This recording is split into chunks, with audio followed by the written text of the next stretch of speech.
So hello everyone, welcome to my love series episode 35. ಇವತ್ತು ಬೆಳಗ್ಗೆನೇ ಇದ್ದು ಪಟ್ಪಟ ಅಂತ ಮನೆ ಕೆಲಸನೆಲ್ಲ ಮಾಡಿ ತಿಂಡಿ ತಿಂದು ರೆಡಿಯಾಗಿ ಕಾಲೇಜ್ ಕಡೆ ಹೊರಟಿದ್ದಾಯಿತು.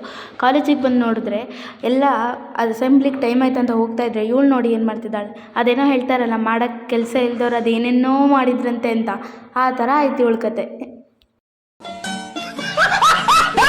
ಅಲ್ಲಿಂದ ಬಂದು ಕ್ಲಾಸ್ಗೆ ಹೇಳೋಣ ಅಂತ ಕೂತ್ಕೊಂಡ್ರೆ ಅಕ್ಕ ಏನು ಮಾಡ್ತಾಳೆ ನೋಡಿ, ಗೇಮ್ ಮಾಡ್ತಾ ಕೂತಿದ್ದಾಳೆ. ಫ್ರಂಟ್ ಡೆಸ್ಕ್ CCTV ಫ್ರಂಟಲ್ಲೇ, ಒಂದು ಚೂರು ಹೆದರಿಕೆ ಅನ್ನೋದೇ ಇಲ್ವೇನೋ ಆ ಥರ ಕೂತಿದ್ದಾಳೆ.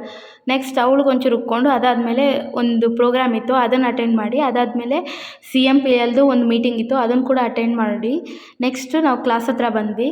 ನಾಳೆ ಇರೋಂಥ CMPLಗೆ ಏನೇನಿತ್ತು ಕೆಲಸ ಅದನ್ನೆಲ್ಲ ವಹಿಸ್ಕೊಂಡು ಅದಾದಮೇಲೆ ಇನ್ನೊಂದು ಕಡೆ ರೀಲ್ಸ್ ಮೇಕಿಂಗ್ ನಡೀತಾ ಇತ್ತು. ಅದನ್ನೆಲ್ಲ ನೋಡಿಕೊಂಡು ಮನೆಗೆ ಬರೋದಕ್ಕೆ ಟೈಮ್ ಬಂದುಬಿಟ್ಟು 5:30 ಆಗಿಬಿಟ್ಟಿತ್ತು. ಬಂದೊಳಗೆ ಸಖತ್ ಹಶ್ವಾಗ್ತಾಯಿತ್ತು. ಅದಾದಮೇಲೆ ಊಟ ಮಾಡಿ ಅದಾದಮೇಲೆ ನಾನು ಅಮ್ಮ ಪೇಟೆಗೆ ಹೋಗಿ ಒಂದು ಸ್ವಲ್ಪ ಕೆಲಸ ಇತ್ತು, ಅದನ್ನು ಮುಗಿಸ್ಕೊಂಡು ಗೋಲ್ಗುಪ್ಪ ತಿನ್ಕೊಂಡು ಬಂದ್ವಿ.